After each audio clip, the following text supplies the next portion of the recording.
Venkateswara gold తాకట్టులో ఉన్న మీ బంగారాన్ని విడిపించి కొనబడును.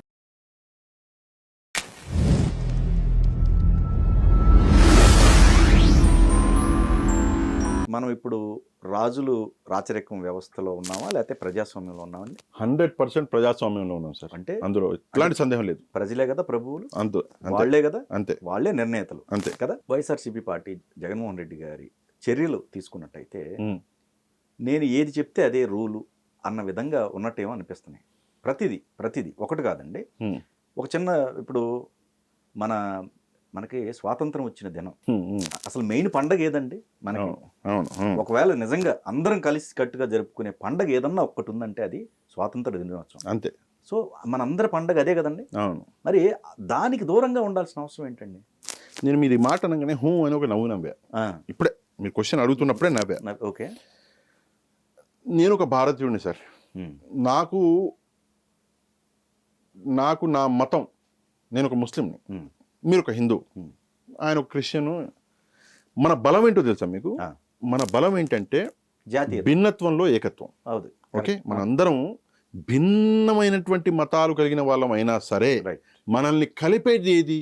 జాతీయ జెండా. Correct, right. అవును, జాతీయ భావం. ఒకటి జాతీయ జెండా ఇక్కడ కింద పడే పొజిషన్ వస్తే కింద పడిపోయి దెబ్బలు తినైనా సరే దాన్ని కాపాడుకుంటాం మనం. కరెక్ట్. ఎందుకు? అక్కడ హిందూ చూడం, ముస్లిం చూడం, మతాలు చూడం, ప్రాంతాలు చూడం, ఏం చూడం. జాతీయ జెండాకి మనం ఇచ్చే గౌరవం. ఏం గౌరవం ఇచ్చారు మీరు అంటే నాకు అర్థం కాగలుగుతాను. నేను ఒక సాధారణ వ్యక్తిని సార్, నేను ఒక సాధారణ వ్యక్తిని. నేనే వెళ్ళి జెండా వందరం అని చెప్పేసి నిలబడి గర్వంగా నా చిన్నప్పటి ఇట్లా నిలబడి నేను సెల్యూట్ చేసి వచ్చా. జెండా వందరం అని చాక్లెట్ ఇస్తే తినొచ్చా. నా ఆనందం అది. నేను చిన్న వ్యక్తిని సార్. నేను అసెంబ్లీకి వెళ్ళాను, నేను పార్లమెంట్కి వెళ్ళాను, నేను ప్రభుత్వ ఆఫీసులకు వెళ్ళాను. నేను నా అంతలో నేను జెండా వందనం చేసుకున్నాను. వస్తేప్పుడు పిల్లలకి చాక్లెట్ పట్టుకొచ్చాను. పిల్లలు కూడా నాతోనే ఉండే. మీరు మీ స్థాయిలో మీ ఛానల్లో జెండా వందనం చేసుకున్నారు, రైట్. ఇంకో స్థాయిలో మీరు ఒక సీఎం కదా. ఓకే, మీరు ఒక ప్రజెంట్ ఎమ్మెల్యే కదా. ఎక్కడ ఉండాలి మీరు? పులివెందులలో ఉండాలి కదా. పార్టీ అధ్యక్షులు పులివెందులో ఉండాలి కదా. ఎమ్మెల్యే అనుకుంటే పులివెందులో, పార్టీ అధ్యక్షుడు అనుకుంటే ఎక్కడ ఉండాలి?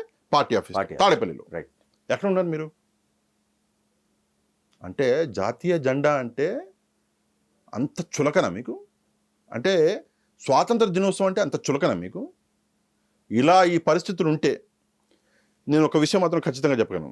ఇది మూడోసారి అంటండి నేను చెప్తున్నా కదా. ఈ పరిస్థితులు ఉంటే జగన్మోహన్ రెడ్డి గారిని దేశంలో ఉంచరండి.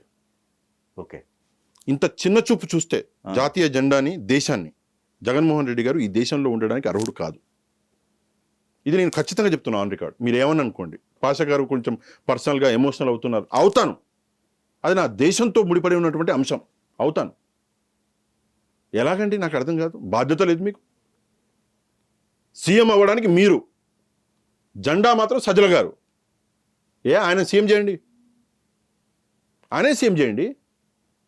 పార్టీ ఆఫీస్లో జెండా వందనం ఎవరు సార్? సజ్జల గారు కదా చేసింది. ఇది ఎక్కడ నాకు అర్థం కాదు. ఇంట్లో ఉండడం ఏంటి సార్? ఆ రోజు ఆ పండగ రోజా మనం పొద్దున లేస్తాం, స్నానాలు చేస్తాం, హడావుడికి వెళ్తాం. మీరు నమ్మండి సార్, నేను బయటికి వెళ్ళాను ఇంట్లో నుంచి ఎర్లీ మార్నింగ్ 3 చోట్లకి వెళ్ళాను జెండా వందనానికి. 3 సార్లు జెండా వందనం జరిగింది నాకు. నేను ఒక చిన్న మనిషిని సార్, కామన్ మ్యాన్. నేను మా కాలనీలో బయటికి రాగానే మా కాలనీ వాళ్ళు పట్టుకున్నారు, సార్ మీరు మాతోడు ఉండాలి జెండా వందనం అయిపోయింది. నెక్స్ట్ నేను ఎక్కడికైతే వెళ్ళాలనుకున్నాను అక్కడికి వెళ్ళాను, అయిపోయింది. మళ్ళీ వచ్చేటప్పుడు ఒక హాస్పిటల్ ఆగాను. ఓకే, హాస్పిటల్ కంటే ఏదో వేరే పని మీద వెళ్ళాను. అక్కడ వాళ్ళు, సార్ ఒక అరగంట వెయిట్ చేయండి సార్, మీరు ఉంటే బాగుంటుంది సార్. అరే అరగంట ఏంటి డబ్బా, గంట వెయిట్ చేస్తాను అన్నాను. అక్కడ జెండా వందనం చేసుకున్నాం. ఇంకో 4 చోట్ల ఉంటే 4 చోట్ల వెళ్ళేవాడిని. నాకు గర్వం నా దేశం అంటే, నాకు గర్వం నా జాతీయ జెండా అంటే. నీకు లేదు గర్వం? నీకు లేదు బాధ్యత? నువ్వు రాజకీయ నాయకుడు కదా. మరి కాన్స్టిట్యూషన్ ప్రకారం ముఖ్యమంత్రి అవుతావు, ఎమ్మెల్యే అవుతావు. ఆ కాన్స్టిట్యూషన్ని గౌరవిస్తావా లేదా? ఆ దేశాన్ని గౌరవిస్తావా? ఆ జెండాని గౌరవిస్తావా లేదా? ఇంతకన్నా దౌర్భాగ్యం మరొకటి ఉంటుందా? నిజంగా అసలు అది అర్థం కాదండి. ఇది ఏమాత్రం. ఇంకో విషయం సార్, అంటే ఏం పర్సనల్ గా తీసుకోవద్దు కానీ ఈ పార్టీ వాళ్ళు కూడా కొంతమంది మీడియాలో మాట్లాడే వాళ్ళు ఉన్నారు కదా, వేరే వాళ్ళన్న చెప్పొచ్చు స్పోక్స్ పర్సన్స్ వీళ్ళు ఉన్నారు కదా, మీడియాలో మాట్లాడే వాళ్ళు పెద్ద పెద్ద నాయకులు ఉన్నారు పార్టీలో, ఎక్స్ మంత్రి అని నేనేమంటాను, రాజకీయాలన్నీ పక్కన పెట్టండి సార్, ఓకే అంత వద్దు. ఈ ఒక్క విషయంలో అన్న జగన్మోహన్ రెడ్డి గారికి ఒకసారి సలహా ఇవ్వండి సార్, మీరు చేసిన తప్పు. అసలు సలహా కూడా దీన్ని సలహాగా భావించాలండి, అది బాధ్యత అండి. చెప్తున్నాను నేను, అది సలహా కూడా అదే చెప్తున్నాను, మీ బాధ్యత మీరు నెరవేర్చట్లేదు సార్ అని ఒక సలహా ఇవ్వండి, ఓకే ఓ మాట చెప్పండి. మీరు చెప్తేనన్నా ఆయనకు కొంచెం తెలిసి వస్తుందేమో. చెప్పేవాళ్ళు లేక మీరు ఇందాకన్నారు కదా, ఇష్టం వచ్చేటట్టు ఆయన చేస్తున్న పనులు అవే జరుగుతుంది. ఎంత బాధ్యత రాహిత్యం సార్ ఇది. ఇది నిజంగా తట్టుకోలేనటువంటి విషయం. ఒక ప్రధాని, ఒక ముఖ్యమంత్రి, మీకు మీరు ఎక్స్ సీఎం, మీకు బాధ్యతలు ఉండవా? ప్రతి ఒక్కరికి ఉంటాయి. ప్రతి ఒక్కరూ ఒక పండగలాగా చేసుకోవాల్సినటువంటి అవసరం ఉంది.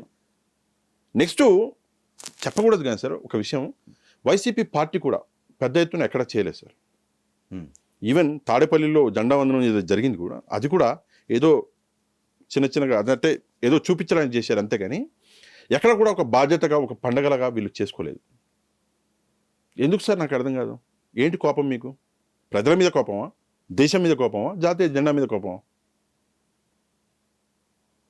ఏంటి పిచ్చ రోజు రోజుకి పెరిగిపోట్లా? సరే రాజకీయాలు చేస్తున్నారు, పనికిరాని విషయాలు డిఎస్సీ లాంటివి తీస్తున్నారు, డిఎస్సీ లాంటివి మాట్లాడుతున్నారు, అక్కడ దాకా పిచ్చ ఓకే. ఇది ఇంకా హద్దులు దాటలా, ఇది టూ మచ్ అండి. ఇది మనకే అర్థం అవుతున్నప్పుడు ఆయనకు అర్థం కాకపోవడం ఏంటి సార్? నాకు అర్థం కాదు. సిగ్గుచేటు ఎప్పటికీ మరక ఉండిపోద్ది. అండ్ నేనైతే వదిలిపెట్టను. నేను ప్రతి చోట నెక్స్ట్ జెండా వందనం వచ్చేంత వరకు చెప్తాను నేను. చూద్దాం ఏమైనా మారుతాడేమో, అట్లీస్ట్ ఒక చిన్న హోప్. ఇప్పుడు పాతది ఒక వీడియో వైరల్ అవుతుంది. ఆయన జగన్మోహన్ రెడ్డి గారు జనగణమన తప్పు పాడారని కేసు పెట్టారంట ఆయన మీద.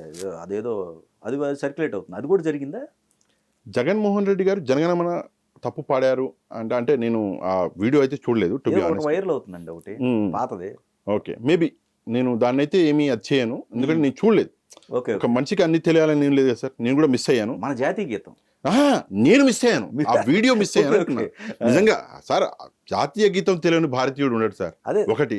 రెండో విషయం ఏంటంటే జనరల్ గా ఒక ఎమోషన్ సార్ ఇది. ఇది ఎవడో చెప్పక్కర్లా, ఖచ్చితంగా అది ఎవడో చెప్పక్కర్లా. మిగతా ఎన్నున్నప్పటికి కూడా ఎమోషన్. దేశం అంటే, జాతీయ జెండా అంటే, జాతీయ గీతం అంటే ఒక ఎమోషన్ అన్నది మన గర్వం, ఆటోమేటికలీ గర్వం, మన గర్వం అండి మరంతే, నో డౌట్. కానీ జగన్మోహన్ రెడ్డి గారు తప్పు పాడారు అన్నటువంటిది నేను చూడలేదు. ఒకటో వీడియో సర్క్యులేట్ అవుతుంది. నేను చూడలేదు. ఎప్పుడుదో మేబీ అప్పటికి ఆయన ప్రతిపక్షంలో ఉన్నారు. అసలు లేదు, సీఎం కాక ముందు అది వీడియో. ఓహో, ఇంకా పాతది. మేబీ నాకు తెలియదు, నేను చూడలేదు. ఇది యాడ్ సార్, ఆయన చాలా బిజీగా ఉన్నాడు. జైల్లోకి పోడు, జైల్లో విజిట్ చేసుడు, క్రిమినల్స్ కలవడము, ఏముందిలే చిన్నపిల్లాడు ఆయన చంపేసాడు. సో అందులోనే బిజీ ఉన్నాడు ఆయన. ఓకే, సో ఆయన నుంచి ఇవన్నీ ఎక్స్పెక్ట్ చేయడు. కానీ ఇంత లెవెల్కి ఆయన దిగజారిపోతాడని కూడా నేను ఎక్స్పెక్ట్ చేయలేదు. పర్సనల్గా రాజకీయంగా ఓకే, అది వదిలేయండి. కానీ ఒక భారతీయుడిగా కూడా కనీసం తన బాధ్యతల్ని తాను నెరవేర్చలేనటువంటి దుస్థితికి దిగజారిపోతాడని నేను అనుకోలేదు సార్. మీరు ఫస్ట్ ఆఫ్ ఆల్ క్రిమినల్స్ కలవడం అది నిజంగా అబ్జెక్షనబుల్.